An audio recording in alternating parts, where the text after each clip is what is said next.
మీరు ఒకసారి చూస్తే రాజకీయాలంటే వేలు ముద్రేసేవాళ్ళు కాదు, చదువుకునే వాళ్ళు రావాలని మొట్టమొదటిసారిగా రాజకీయాల్లో చదువుకున్న వ్యక్తులు ఇచ్చిన ఏకైక నాయకుడు నందమూరి తారక రామారావు గారు.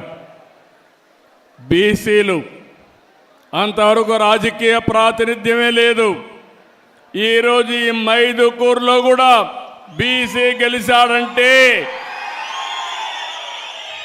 సుధాకర్ యాదవ్ గెలిచాడంటే అది ఎన్టీ రామారావు గారు వేసిన ఫౌండేషను.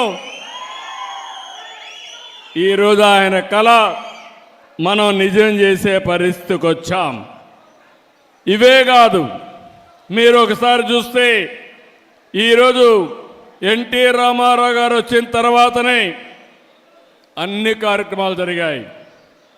మనం కూడా ఒక్కసారి గుర్తుపెట్టుకోవాలి, ఎన్టీఆర్ ఒక స్ఫూర్తి, ఎన్టీఆర్ ఒక ఆదర్శం, ఆయన జీవితం ఒక సందేశం.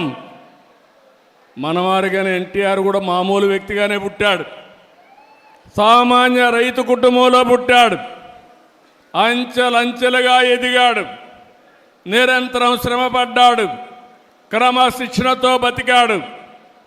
ఈరోజు మీరు చూస్తే మనం మాట్లాడుకుంటుంటే ఒక రైతు కుటుంబంలో పుట్టిన బిడ్డ సినిమా జీవితంలో ఈరోజు ఎన్టీఆర్ను ఒక్కసారి గుర్తు చేసుకుంటే రాముడు ఎట్టుంటాడో తెలియదు, కానీ రాముడి రూపాన్ని ఎన్టీఆర్లో చూసుకున్నాం.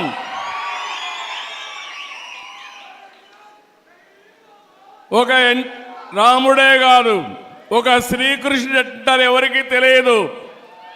ఇప్పటికి కూడా శ్రీకృష్ణుడు అంటే ఎన్టీఆర్ రూపంలో చూస్తున్నాం. ఇది ఒకటే కాదు, ఆయన జీవితంలో మనం చూస్తే ఇప్పుడే కాదు ఇంకా మళ్ళా పుట్టరు. ఒకవేళ ఆయన చేసిన పాత్రలు చేయాలంటే మళ్ళీ ఎన్టీ రామారావు గారే పుట్టాలి తప్ప ఎవరికి సాధ్యం కాదు.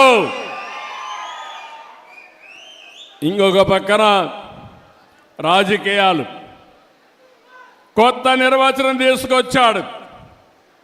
అంతవరకు చూస్తే రాజకీయాలంతా కూడా దోపిడీకి మారుపేరుగా ఉండే రాజకీయాల్ని ప్రజాహితం కోసం, ప్రజాసేవ కోసం రాజకీయాలను చేసిన నాయకుడు ఎన్టీ రామారావు గారు. మీరు ఒకసారి చూస్తే రాజకీయం అంటే పెత్తందారి విధానం కాదు, పేదల జీవితాలు మార్చేది రాజకీయం అని చెప్పి చేసి చూపించిన నాయకుడు ఎన్టీ రామారావు గారు. మీరు ఒకసారి చూసినప్పుడు బీసీలకు మొట్టమొదటిసారిగా స్థానిక సంస్థల్లో రిజర్వేషన్లు పెట్టిన వ్యక్తి ఎన్టీఆర్ అని చెప్పి నేను మీకు తెలియజేస్తున్నా.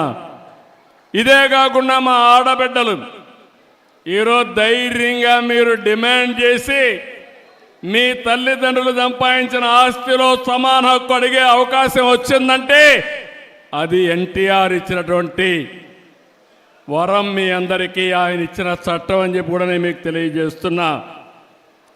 ఇంకో పక్క రాజకీయాల్లో మగవాళ్లే కాదు, ఆడబిడ్డలు రాణిస్తారని స్థానిక సంస్థల్లో 9% రిజర్వేషన్లు పెడితే ఈరోజు దేశంలో 33% ఆడబిడ్డలకు చట్టసభల్లో రిజర్వేషన్లు వచ్చాయంటే దీనికి ఫౌండేషన్ వేసిన వ్యక్తి నందమూరి తారక రామారావు అని చెప్పి నేను మీకు తెలియజేస్తున్నా.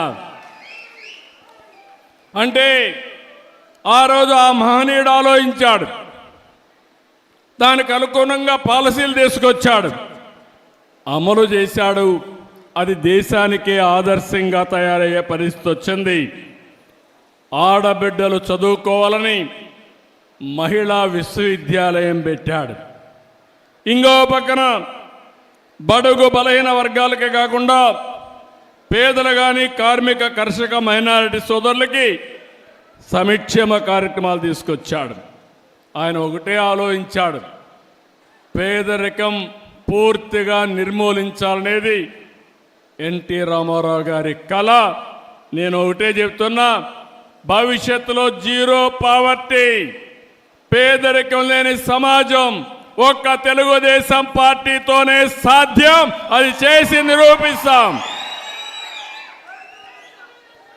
ఇంకో పక్కన కరువు సీమ, రాయలసీమ, ఒకప్పుడు రాయలేలిన సీమ, రతనాల సీమ, తర్వాత కరువు వచ్చి ఈ ప్రాంతంలో మనం చూస్తే నేను కూడా ముఖ్యమంత్రి అయినప్పుడు కరువు వస్తే